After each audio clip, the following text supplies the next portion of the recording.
Assalamualaikum warahmatullahi wabarakatuh. Perkenalkan, nama saya Soebul Irfan dari kelas 2A yang mengajarkan tugas resum yang untuk video. Pertemuan pertama dipresentasikan oleh kelompok 1.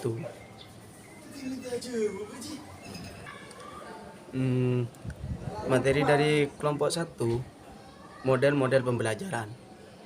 Model-model pembelajaran suatu perencanaan atau suatu yang digunakan sebagai pedoman merencanakan pembelajaran di kelas atau pembelajaran di dalam kelas. Jenis model pembelajaran komparatif, pembelajaran konseptual. Pembelajaran komparatif, pembelajaran suatu dengan fitrah yang penuh ketergantungan dengan orang lain. Sedangkan pembelajaran konseptual, pembelajaran yang dimulai dengan sajian atau tanya jawab lisan, ramah terbuka, negosiasi kehidupan siswa, seperti pembelajaran berbasis masalah dan TGL, tim, game, turnamen. Pertemuan kedua dipresentasikan oleh kelompok 4, yang mana dari kelompok 4 itu berisi materi evaluasi belajar dan pembelajaran. Evaluasi belajar dan pembelajaran merupakan proses pendapatan data dan informasi, penilaian dan perbaikan, kedudukan, tujuan, fungsi. Di sini fungsi ada 4: fungsi formatif, fungsi sumatif, fungsi diagnostik, fungsi penempatan. Dan prinsip-prinsip di sini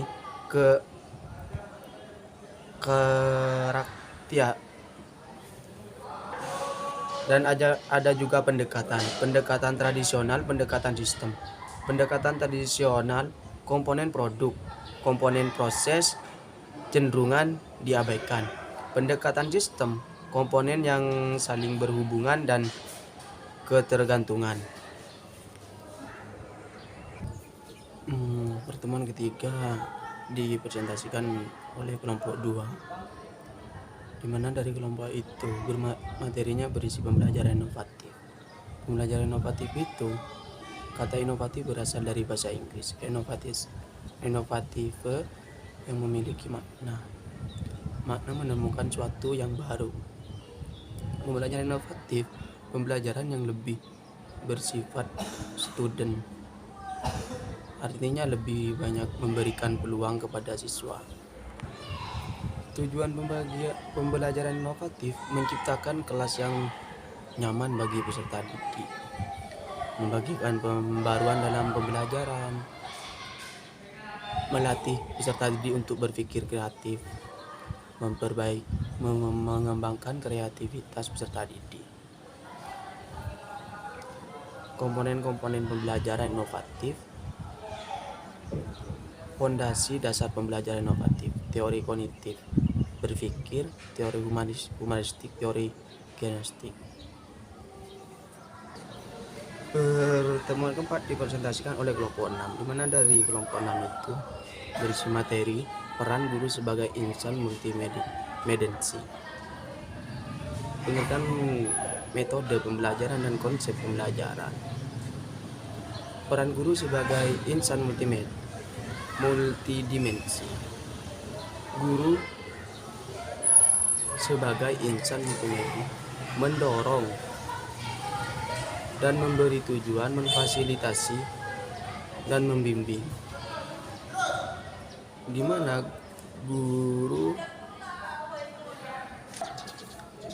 guru itu sebagai pemandu, merencanakan pembelajaran, tidak terlambat masuk kelas, menulis catatan dan laporan dengan sesama dan hati-hati, membaca pemberian komentar, penilaian, dan mengembalikan tugas siswa, dan lain-lain.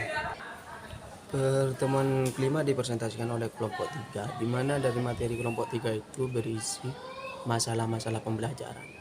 Pengertian masalah pembelajaran, masalah belajar suatu kondisi tertentu yang dialami oleh murid dan menghambat kelancaran pembelajaran.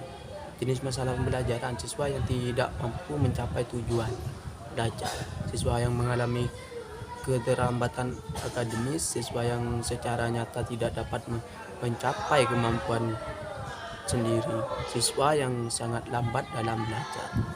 Jenis masalah belajar: siswa kurang motivasi belajar, siswa yang bersikap memiliki kebiasaan buruk dalam belajar, siswa yang mengalami penyimpangan perilaku, dan lain-lain.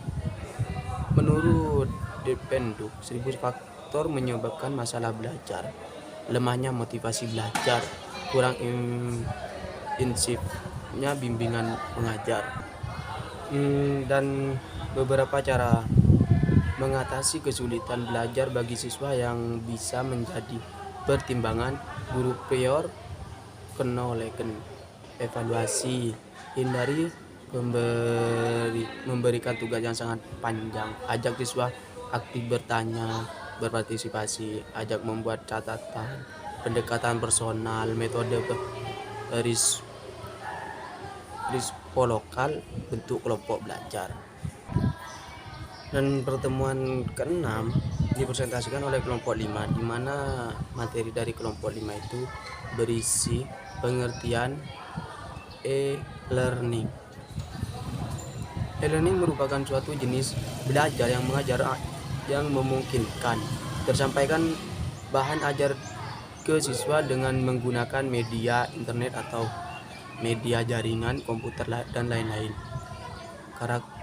Karakteristik e-learning: manfaatan keunggulan komputer, menggunakan bahan ajar bersifat mandiri, menggunakan bahan ajar bersifat mandiri.